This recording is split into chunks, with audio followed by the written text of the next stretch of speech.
नमस्कार। दूरदर्शन के विशेष कार्यक्रम में आपका स्वागत है। आज हमारे कार्यक्रम का विषय है विपश्यना क्या है। 2500 साल पहले भगवान बुद्ध ने इस ध्यान विधि को अपने देश में लाया था और तब से लगातार इस विधि पे तरह तरह के काम हुए हैं, लोग इसमें आगे बढ़े हैं। ये स्वस्थ परंपरा की एक बहुत ही महत्वपूर्ण विधि है जो हमारे देश से ही शुरू हुई है और अब तक इसको गोयनाक साहब ने इसको बहुत आगे बढ़ाया। इसी विषय को लेकर के हमारे स्टूडियो में आज मौजूद हैं दूरदर्शन के क्लस्टर हेड सचान कुमार जी। आपका बहुत बहुत स्वागत है। आज इस कार्यक्रम के विशेष मेहमान साधक जिन्होंने 2 महीने पहले बौद्ध दीक्षा भी ली है, लेखक हैं, पत्रकार हैं, श्री मोहनदास नैमिषारण्य जी। आपका बहुत बहुत स्वागत है। और हमारे इस विशेष कार्यक्रम में दर्शक भी हैं और दर्शक भी जो दर्शकों की जिज्ञासा है कि जो ये ध्यान विधि है हमारे देश की जो परंपरागत जो ध्यान विधि है वो इस जिज्ञासा को पूरी करेंगे। हमारे जो अतिथि हैं और सचान साहब हैं वो आप दोनों जिज्ञासाओं को ख़त्म करेंगे कि विपश्यना हमारे शरीर के लिए, हमारे जीवन के लिए क्यों महत्वपूर्ण है। तो मैं सीधे बातचीत को आगे बढ़ाता हूँ। मैं दूरदर्शन के क्लस्टर हेड अशोक कुमार जी से आग्रह करूँगा कि विपश्यना के बारे में थोड़ा बताइए सर। विपश्यना जो है भारत की ही एक विद्या थी जो विलुप्त हो गई थी जी, और इसको दोबारा से पुनर्जीवित करने के लिए गोयनका जी, एसएन गोयनका जी, उन्होंने इसको बर्मा से लेके आए। बर्मा में ये शुद्ध रूप से मौजूद थी। उन्होंने वहाँ पे 12 साल अभ्यास किया जी। और इसके बाद चूंकि ये विद्या भारत की ही थी तो उनके गुरु का आदेश था कि आप इसको जो है वहाँ लेके जाएं। अब विपश्यना असल में हमारा क्या होता है कि जब हम पैदा होते हैं जी, हमारे साथ दुख जुड़ ही जाता है, कोई ना कोई दुख बना रहता है जी। तो ये जितनी सफरिंग है, ओवरऑल सफरिंग, चाहे वो बीमारी से हो, चाहे और तमाम चीज़ों की जो सफरिंग होती है, उसको ओवरऑल उन्मूलन का ये एक विद्या है जिससे आपके सारे दुख दूर होते हैं। जैसे कोई बीमार हो गया, गोयनका जी बहुत ज़्यादा बीमार थे, पूरे दुनिया में उन्होंने इलाज करवाया, उनका इलाज नहीं हो पाया। तो वो अपने उनको बर्मा में किसी ने सलाह दी कि आप जो है जाइए, एक शिविर चलता है उसमें शायद आपको लाभ हो जाए। तो गुरुजी जो विपश्यना टीचर हैं एसएन गोयनका जी, अब नहीं है इस समय, वो जो है उस शिविर में करने के लिए वहाँ के आचार्य से मिले, यानी कि जो गुरु के गुरु थे, दादा गुरु थे, उनसे मिले। उन्होंने अपनी व्यथा बताई कि हमें ऐसी ऐसी बीमारी लाइलाज है और ये कहीं भी सही नहीं हो रही। तो उन्होंने उनको भगा दिया वहाँ से। कहा इतनी छोटी सी बात लेके विपश्यना सीखने मत आना। अच्छा, इतनी छोटी सी बात, ये इतनी बड़ी विद्या है कि इससे सारे दुखों का उन्मूलन होता है और तुम्हें इतनी छोटी सी चीज़ लेके आए तो उनको कर दिया वापस। अब वो दोबारा गए। जब उन्होंने पूरा ये मन बना लिया कि नहीं, इसको हमें ढंग से सीखना है, समझना है कि आखिर इतनी बड़ी चीज़ है और हम तो इसको दूसरी दृष्टि से देख रहे थे, तो फिर वो दोबारा किया। उन्होंने 10 दिन का शिविर किया और फिर इस तरीके से 12 साल अभ्यास किया, फिर यहाँ पे लेके आए। अच्छा। अब विपश्यना है क्या, जो हमारी विषय वस्तु है जी, विपश्यना क्या है कि अंदर की तरफ देखना। जो भी हमारी सफरिंग्स होती है बाहर नहीं होती, हमारे अंदर होती है। बिल्कुल। जैसे कोई बात हुई, कोई आलम्बन टकराया, आलम्बन का मतलब कोई, जैसे मान लो किसी ने हमें गाली दे दी तो एक ये आलम्बन हो गया जिससे हमें अंदर से एकदम क्रोध आया। क्रोध एक विकार है जिससे हम अंदर व्याकुल हो जाते हैं, फिर उसका रिएक्शन देने लगते हैं, रिएक्शन के चेन रिएक्शन में फंस जाते हैं। तो इस तरीके से, और जब भी हम अंदर व्याकुल हुए तो व्याकुलता ही अपने आप में दुख है। बिल्कुल, अपने आप में दुख है। थोड़ा आपको रोक रहा हूँ यहाँ पे क्योंकि हमारे साथ ऑडियंस भी वो भी जानना चाहेंगे। पर हमारे जो आज के अतिथि हैं जिनसे हम बहुत कुछ सीखना चाहेंगे, बहुत कुछ जानना चाहेंगे और विपश्यना साधक हैं, और आज की ज़रूरत विपश्यना की, आज की ज़रूरत क्या है, क्योंकि आप लेखक पत्रकार भी रहे हैं और आपने बौद्ध दीक्षा भी ली है, तो पहले क्यों नहीं ली बौद्ध दीक्षा। और आज इस भारत देश में जब हमारी ये पुरानी परंपरा है, पुरानी पद्धति है, तो आप आज इसको आज की दृष्टि में कैसे देख पा रहे हैं। जो आपने सवाल किया कि पहले दीक्षा क्यों नहीं ली जी, 10-20 सेकंड में मैं उसको बताता हूँ जी। मैं मेरठ को बिलोंग करता हूँ जी, और मैं जब 7 वर्ष का था तो मेरे बस्ती में शाम को वसंत जी वंदना कराते थे। वो बीज जो 7 वर्ष की उम्र में अच्छा मेरे भीतर आया, बीज अच्छा। वो वृक्ष बनते बनते तो समय लगता है ना। जी जी। एक जीवन में व्यक्तित्व होता है, उसका विकास होता है, तो इसलिए टाइम लगा। दिल्ली में जब आ गया, मैं पिछले 8 महीने से विश्व में बौद्ध धर्म की यात्रा, इस पर किताब लिख रहा हूँ हिंदी और अंग्रेजी में। अच्छा। 8 महीने से पूरे देश का दौरा कर चुका हूँ। जी। अब 2 महीने बाद से विदेश के दौरे शुरू करूँगा। श्रीलंका में अक्टूबर में जा रहा हूँ जी। उसके बाद, और एक बात बताते हुए मुझे बहुत खुशी हो रही है जी। क्योंकि ये विपश्यना का ही सिद्धांत है। मेरे पास कोई पैसा नहीं है, मैं राइटर हूँ जी। और तो लोग मेरा टिकट बुक करा रहे हैं माने। जी, जी। तो एक तो संक्षेप में ये सवाल हो गया। जी, तो जी। पढ़ते पढ़ते लिखते लिखते भाई मुझे भी चीवर धारण करना चाहिए। जी। सारनाथ में मैंने किया। जी। तो विपश्यना जीवन की एक ऐसी कला है, जी। अनुशासनबद्ध जीना नंबर 1। जी। दूसरे, हमारे अपने जो भीतर विकार होते हैं वो स्वतः दूर होते चले जाते हैं। जी। हम अपने आप को कैसे कंट्रोल कर सकते हैं, ये एक ऐसी जीवन की कला है कि इसमें अपना मंगल हो और दूसरों का मंगल हो। वाह। समाज हित में। जी। बहुजन हिताय बहुजन सुखाय, जो तथागत ने हजारों साल पहले सिद्धांत दिया। जी। बहुजन हिताय बहुजन सुखाय, तो ये अपना मंगल हो और दूसरा का मंगल हो, और विपश्यना के द्वारा हम लोग कर सकते हैं। जी। और इसमें कोई गरीब है, अमीर है, कोई कलाकार है, आर्टिस्ट है, कोई कुछ भी है, जी। वो समान उस पर बैठ के विपश्यना सीखता है। क्या बात है, वो विपश्यना सीखता है। और मैं वापस सर के पास जाता हूँ, अशोक जी के पास जाता हूँ कि विपश्यना कहाँ पर हमको मदद करते, कि कई ऐसी क्रियाएं हैं कि जिससे हम स्वस्थ हो जाएं, ऐसी कोई प्रक्रिया है कि जो हम नियमित करें? हम साधक के तौर पे जी। 3 हमने शिविर किए हैं और एक दिवसीय लगातार करते रहते हैं और अभ्यास डेली होता है जी। तो जितना मतलब इससे जो फायदे हैं जी। और जो इसका अर्थ है एक्चुअली जी। वो इस संदर्भ में है कि आपके कष्ट कैसे दूर हों। जी। कष्ट 2 तरीके से, एक आपका शारीरिक हो सकता है, एक चैतसिक मतलब मन से। जी। तो अब ये विद्या जो है आपकी चैतसिक स्तर पे काम करती है, यानी कि मन पे काम करती है। अच्छा। मन पे काम करती, तो इसको हमें अंदर की तरफ देखना होता है, हमें शरीर का कुछ नहीं देखना, हमें अंदर की तरफ देखना होता है। आंख बंद कर ली और बैठ गए और अंदर देखना चालू किया। तो उसके लिए कुछ कंडीशन रख के हमारे शिविर में बताया जाता है। 10 दिन के शिविर में सारी चीज़ें बताई जाती हैं। उसको डिटेल में हम नहीं जा रहे हैं, हम केवल ये जा रहे हैं कि चित्त ही मेन है, वो मेन चीज़ है और शरीर उसके अनुसार काम करता है। अगर हमारा चित्त व्याकुल है तो शरीर की क्रियाएं भी उसी तरीके से हो जाती हैं। सपोज करो हमें गुस्सा आ रहा तेजी से, क्रोध आया कस के, तो हम उसके शारीरिक रूप से उसकी क्या गति होगी, शरीर क्या एक्शन लेगा, या तो किसी को वो पीट देगा, किसी को कठोर वचन बोल देगा, या कुछ इस तरह का करेगा जिससे हिंसा हो जाएगी, शाब्दिक या शारीरिक रूप से। तो ये पहले चित्त में विकार हमारे पैदा होता है। क्रोध एक विकार है, जैसे काम हो गया, क्रोध हो गया, लोभ हो गया, मद हो गया, मत्सर हो गया। इस तरीके से ये जितनी मानसिक चैतसिक अवस्थाएं, ये सब विकार के उसमें आती हैं। बिल्कुल। अब विकार अगर हमारा सही हो जाए तो ये शरीर एकदम सही हो जाएगा। अगर हमारा विकार ये निकल जाए तो हमारा सब कुछ सही हो जाएगा। तो विकार को ही निकालने के लिए, अब विकार किस रूप में होते हैं, हमारे समष्टि उसकी संस्कार के रूप में होती है, जो अंदर इकट्ठे होते हैं। बिल्कुल। लगातार चेन रिएक्शन में, जैसे क्रोध की हमने बात की थी, क्रोध में क्या है कि आपने रिएक्शन दिया तो एक संस्कार पहले से था, एक और एडिशनल हो गया, तो उसका संवर्धन होता चला जाता है। तो इस तरीके से अब सवाल ये है कि इनको सफाई कैसे की जाए। हमें पता है, बुद्धि के स्तर से हमें पता है कि अगर हमारा चित्त शुद्ध हो जाए तो हमारे सारे दुख दूर हो गए। अब शुद्ध कैसे किया जाए, वो विपश्यना से किया जाता है। दर्शक भी बहुत कुछ जानना चाह रहे हैं। हाँ। क्योंकि हमारे साथ आज जो है मोहनदास नैमिषारण्य जी साधक हैं, विपश्यना साधक हैं, और आपको तो बहुत कुछ सिखाना, हमारे ऑडियंस को भी और हम सबको भी और दूरदर्शन के दर्शकों को भी। आज हमारे स्टूडियो में दर्शक हैं, तो आप लोगों की यदि कोई जिज्ञासा है तो आप बता सकते हैं। जी नमस्कार। जी। मेरा नाम सुखपाल सिंह। जी।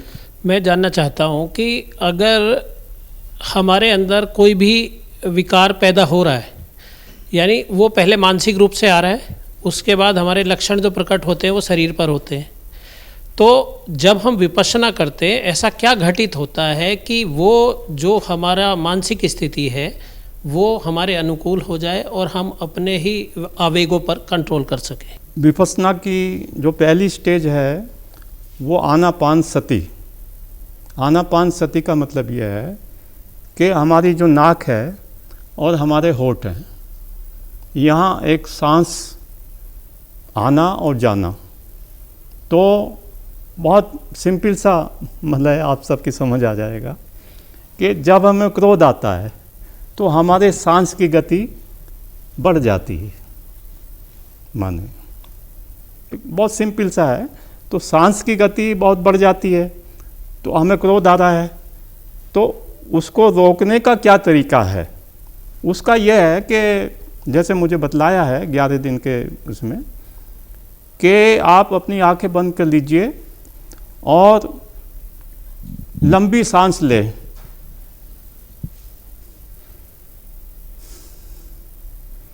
जब लंबी सांस लेंगे तो आपको दो तरह की उससे छुटकारा मिलेगा।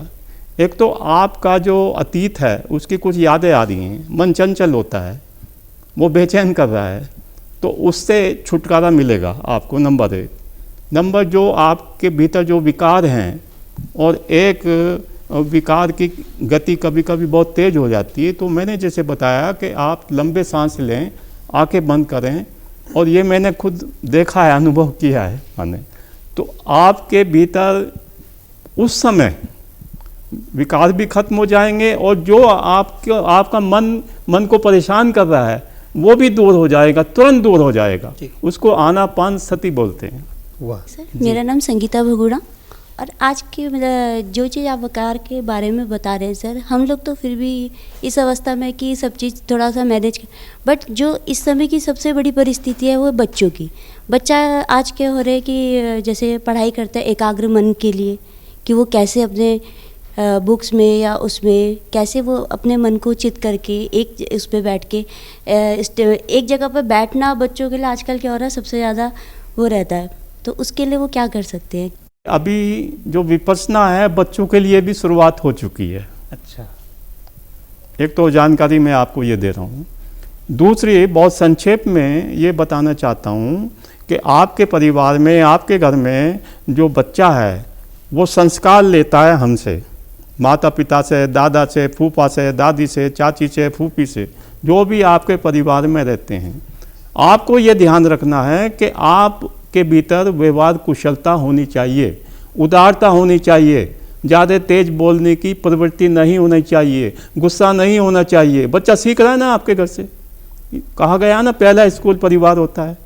तो जो बात आप कह रही हैं वो तो दूसरी स्टेज की बात कह रही हैं, मैं पहली स्टेज की बात कर रहा हूँ कि आपका ये ड्यूटी बनती है, जिम्मेदार बनती है मतलब माता पिता की, कि वो बच्चों के सामने अपने आप को ऐसा प्रस्तुत करें कि बहुत उदार तरीके से माने बच्चों को पेश आएँ। माने तो बच्चा धीरे धीरे वो चीज़ सीखेगा, क्योंकि जैसी परंपराएं होंगी, जैसे संस्कार होंगे, जैसी संस्कृति होगी आपके घर में, वैसा बच्चा सीखेगा। इसमें सबसे अच्छी बात ये है कि जो विपश्यना है इसके 2 पार्ट हैं। एक हमारे गेस्ट महोदय ने बताया कि आनापान सति। सति मतलब होश, अवेयरनेस, होश। तो अब इसके 3 पार्ट होते हैं। पहला आप शील सदाचार का पालन करिए, और दूसरा है ध्यान करिए, और तीसरा है जो है अपना ज्ञान अर्जित करिए, यानी कि प्रज्ञाशील होइए। तो जैसे बच्चों के लिए कहा जाता है कि बेटा ध्यान से पढ़ो, इसका क्या मतलब? ध्यान वही ध्यान है जो वहाँ पे हम लोग विपश्यना में बता रहे हैं, वही ध्यान वहाँ पे भी है। अब सवाल ये उठता है ध्यान कैसे लगाए वो बच्चा? तो उसके लिए जितने ऑब्स्टेकल्स हैं उनको हटाए। तो उसकी जो प्री कंडीशन है वो शील सदाचार है। शील सदाचार सब लोग परिचित होंगे। शील सदाचार क्या होता है? मतलब अच्छे काम करो, किसी को कष्ट ना पहुंचाओ, इन्हीं सब चीज़ों से आपका ध्यान ज़्यादा लगेगा। अगर हम मान लो किसी से झगड़ा करके आ गए, किसी को गाली गलौज करके आ गए, तो फिर हम चाहें कि बैठ के पढ़ लें, संभव नहीं है। तो इसलिए सबसे प्री कंडीशन है कि उसको अच्छे संस्कार दें, उसको ये शील सदाचार का पालन करना सिखाएं। इसके बाद जब वो ध्यान से, जब आप उससे कहोगे कि बेटा ध्यान से पढ़ो, तो उसका ध्यान ऑटोमेटिक लग जाएगा। आपको तरीका बताना कि ध्यान लगेगा कैसे, केवल कहने से नहीं होगा। तो ध्यान कैसे लगेगा? सीलों का पालन बेहतर तरीके से हो। और फिर ध्यान लगाने के लिए आनापानसति है, बच्चों को भी 10 मिनट का दिया जाता है। वो क्या करते हैं, सांस पे ध्यान लगाते हैं, नेचुरल सांस, जो आन अपान, मतलब सांस अंदर और सांस बाहर। तो इससे क्या होगा कि बच्चे का कंसंट्रेशन पावर बढ़ जाएगी। जब वो ध्यान लगाएगा सांस पे तो उसकी कंसंट्रेशन पावर बढ़ जाती। और अब अगली स्टेज आ जाती जो हम सब लोगों के लिए, अगली स्टेज ये है कि जब हम अपने बच्चों से व्यवहार करते हैं तो हमारी मनोदशा क्या है, उसकी बड़ी इंपॉर्टेंस होती है।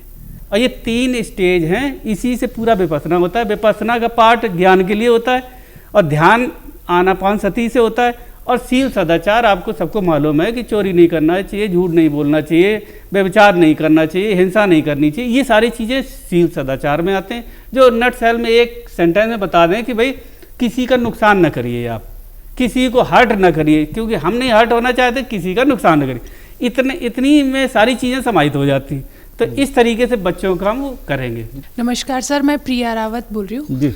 सर मुझे एक चीज़ पूछनी थी। जैसे हम ध्यान लगाते हैं या मेडिटेट करते हैं तो मतलब 1 मिनट तक तो हम लोग मतलब काफ़ी कंसंट्रेशन लेवल तक रहते हैं, बट जैसे ही 1 मिनट क्रॉस होता है उसके बाद 10 चीज़ें हमारे दिमाग में मतलब घूमती रहती है। सारी चीज़ें मतलब रिवाइव होता रहता है दिमाग की, मतलब पास्ट की चीज़ें आ जाती है, अभी क्या करना है। तो उस चीज़ को हटा के और कंसंट्रेशन में कैसे फोकस करना है वो चीज़ बता दीजिए, मतलब रहे कैसे उस चीज़ में हम लोग। जो आपका सवाल है मैं उसी को बहुत संक्षेप में बताना चाह रहा हूँ कि व्यक्ति का एक अपना एक स्वभाव है, वो कितनी देर तक कष्ट सहन कर सकता है, कितनी देर तक वो चुप रह सकता है। और मैं ये बताना चाह रहा हूँ कि जो विपස්සना में है 11 दिन हमको मौन रहना पड़ता है, मोबाइल हमारे बंद कर दिए जाते हैं। तो मौन रहना सबसे पहले, परिवेश कुछ भी है, अब आप जानते हैं जंगल में है, कहीं भी है, परिवेश में तो आवाज़ें होती हैं, लेकिन वो धीरे धीरे ऐसा है कि जैसे आप खुद बता रहे हैं 1 मिनट 2 मिनट 3 मिनट। जब पहले दिन हमारा मतलब विपස්සना का पहला दिन था, 1 तारीख को, तो मैंने इसका प्रयोग किया कि वो 2 या 3 मिनट मैंने अपने आप को नियंत्रित किया, आँख बंद किया और मेरे अंदर कोई भाव नहीं आया। दूसरे दिन समय बढ़ता गया, 4 मिनट हो गया, तीसरे दिन 5 मिनट हो गया। इस तरह से माने 10-11 मिनट में वो बढ़ता चला गया धीरे धीरे। तो जैसे मैंने कहा कि पहली सीढ़ी से शुरुआत करें, अचानक कैसे करेंगे आप, तो धीरे धीरे शुरू करें और धीरे धीरे फिर उसका ये बढ़ता चले जाएगा। तो सवाल ये है कि आप अपने आप को कितना नियंत्रित कर सकते हैं, कितना कंट्रोल कर सकते हैं, ये उस पर निर्भर है। और धीरे धीरे धीरे धीरे धीरे आप उस तक पहुंचेंगे।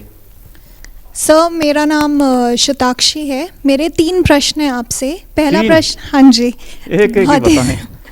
पहला प्रश्न ये है कि आजकल जिस तरीके से समाज में अराजकता और बहुत सारी चीज़ें चल रही हैं, तो हमारे युवा वर्ग के लिए ध्यान क्यों ज़रूरी है, ध्यान करना क्यों ज़रूरी है युवा वर्ग के लिए।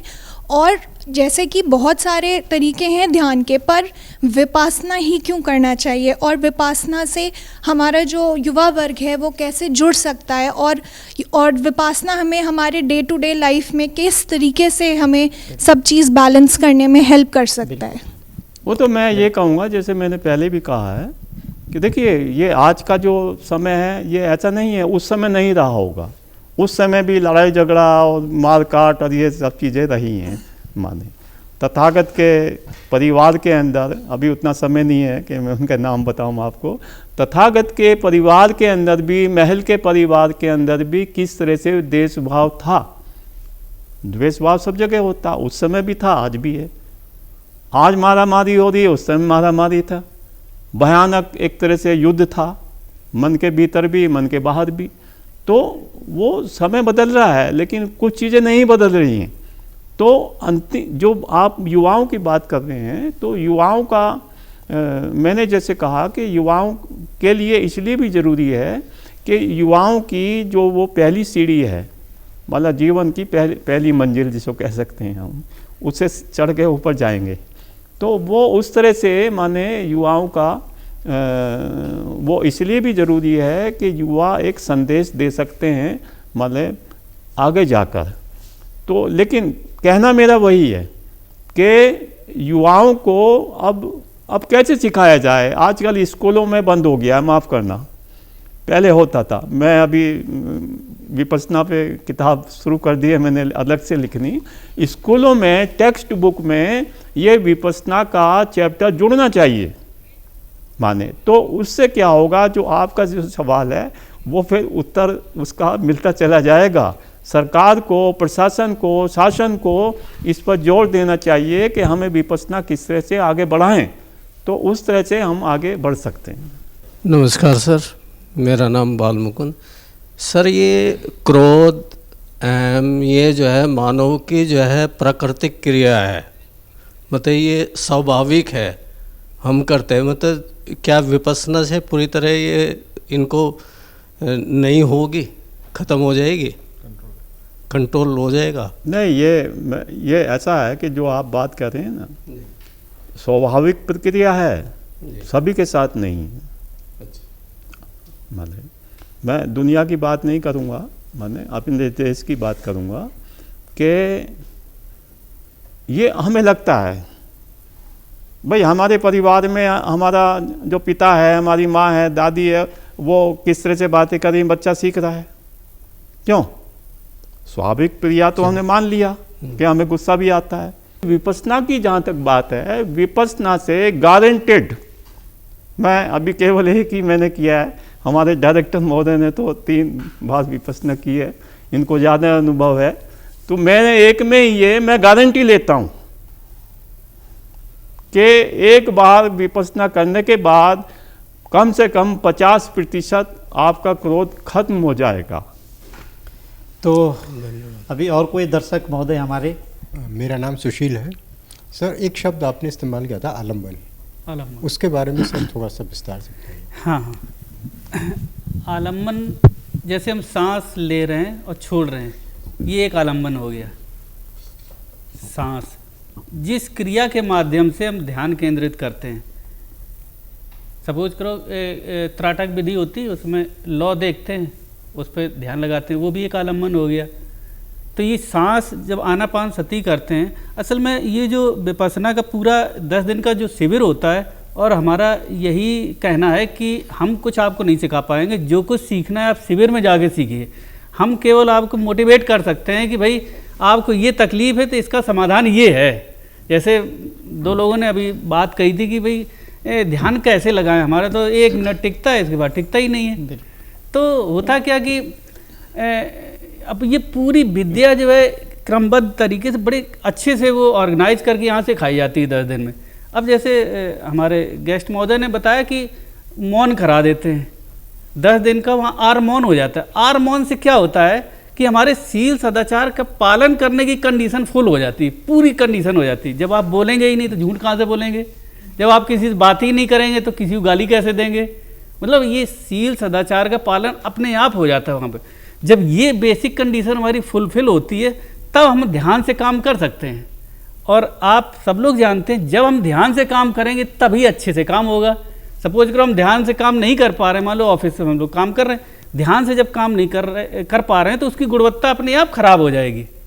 हम काम ये करना चाहते हैं, ध्यान कहीं और लगा है। जैसे बच्चे जो पढ़ते हैं तो वो ध्यान से नहीं पढ़ते हैं तो उनको नहीं समझ में आता है, उनको समझ में ही नहीं आता। तो ध्यान कैसे लगे उसका लगातार अभ्यास करना पड़ता है। कहते नहीं करत करत अभ्यास के जड़ मत हो सुजान, तो अभ्यास बहुत ज़रूरी है।